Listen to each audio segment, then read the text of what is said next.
12 disciples of Jesus and looked at each one. So thought that would be a good one. We started by kind of defining their role. We asked a few questions. Who were they? What did they do? And then what can we learn from them for our lives today? So we're going to continue with that each one at a time, just simply asking who were they, what did they do, and what can we learn from them. So we talked about their role a little by looking at the words that are used for them. Disciple is the Greek mathetes, and it meant learners or pupils or followers. But actually, we all kind of agreed that apostles, apostolos, was probably a better description. So the 12 apostles, apostle meaning messenger, one who goes and represents somebody. That's what they did. That's why he had hundreds, even thousands of followers, of disciples. But he, out of those, called out 12 to be his apostles, his representative.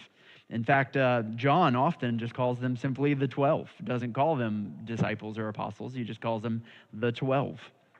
And so we looked at the lists, the various lists that were in a couple of different places.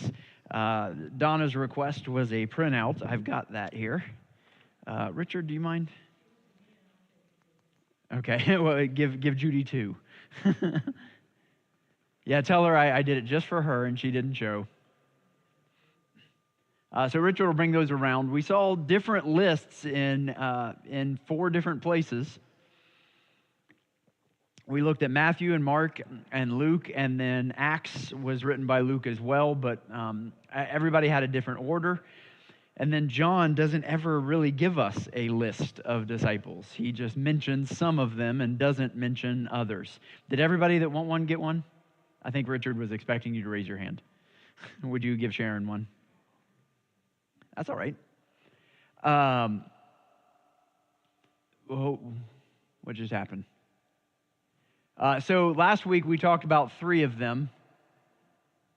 First we talked about what is going on. Is it happening on your screen? Wow, I've got all kinds of fun stuff up there. First